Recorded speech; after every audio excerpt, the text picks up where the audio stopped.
좋은 아침입니다. 서차원 목사입니다. 오늘도 건강한 하루가 되게 하시고 여러분의 아픈 곳을 하나님께서 어루만지시는 좋은 날이기를 축복합니다. 오늘 이 아침에 우리가 함께 읽고 나누려는 하나님의 말씀은 야고보서 5장 14절로 15절의 말씀입니다.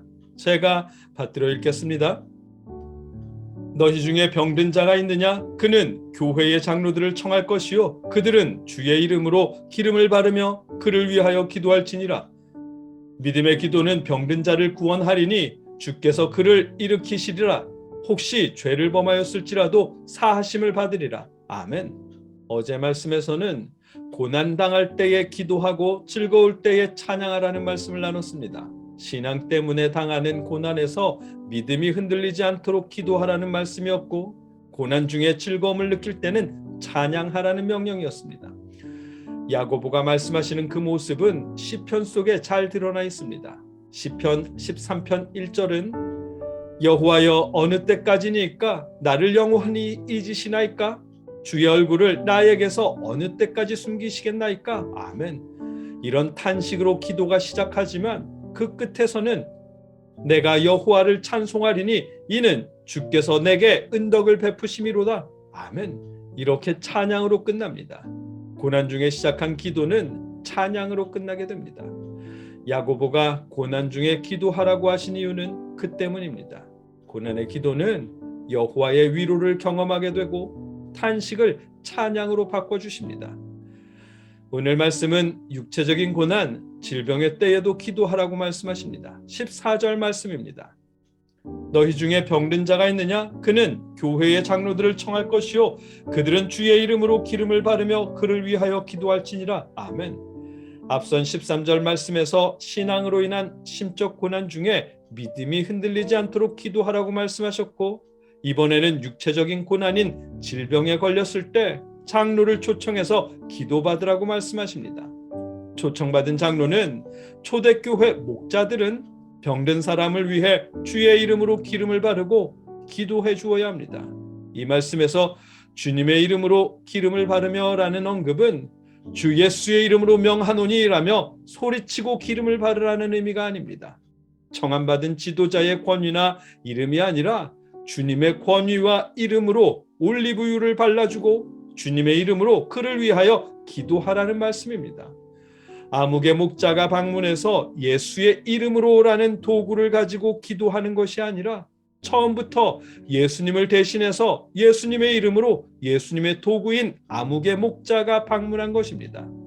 예수 그리스도의 이름이 도구가 되는 것이 아니라 청함받은 장로, 그 목자가 예수님의 도구가 되어야 한다는 말씀입니다. 청함받은 장로는 주님의 도구가 되어 믿음으로 기도해야 합니다. 15절 말씀입니다. 믿음의 기도는 병든 자를 구원하리니 주께서 그를 일으키시리라. 혹시 죄를 범하였을지라도 사하심을 받으리라. 아멘. 믿음의 기도가 병든 자를 구원할 수 있기 때문입니다. 그런데 야고보는 믿음의 기도가 병든 자를 치료하리니 라고 말씀하시지 않고 믿음의 기도는 병든 자를 구원하리니 라고 말씀하셨습니다. 문맥상 구원하리라 라는 의미를 치료로 이해할 수도 있고 세번역이나 공동번역은 낫게 할 것이니 라고 번역합니다. 하지만 우리 개정 성경과 킹제임스 한글역은 구원하리니 라고 번역했습니다. 왜냐하면 헬라어의 의미는 구원을 의미하는 단어이기 때문입니다. 이어지는 말씀도 혹시 죄를 범하였을지라도 사하심을 받으리라 시며 구원에 필요한 죄사함을 말씀하십니다. 그렇기에 믿음의 기도는 병든 자를 구원하리니 라는 말씀은 치료보다 구원으로 이해하는 것이 옳을 듯합니다. 야고보 시대의 많은 유대인들은 육신의 장애나 혹은 질병을 죄의 원인으로 여기는 경우가 많았습니다. 물론 예수님께서는 그런 생각에 반대하십니다. 그 예는 요한복음 9장 2절 3절에 있습니다. 제자들이 물어 이르되 랍비여 이 사람이 맹인으로 난 것이 누구의 죄로 인함이니까? 자기니까 그의 부모니까?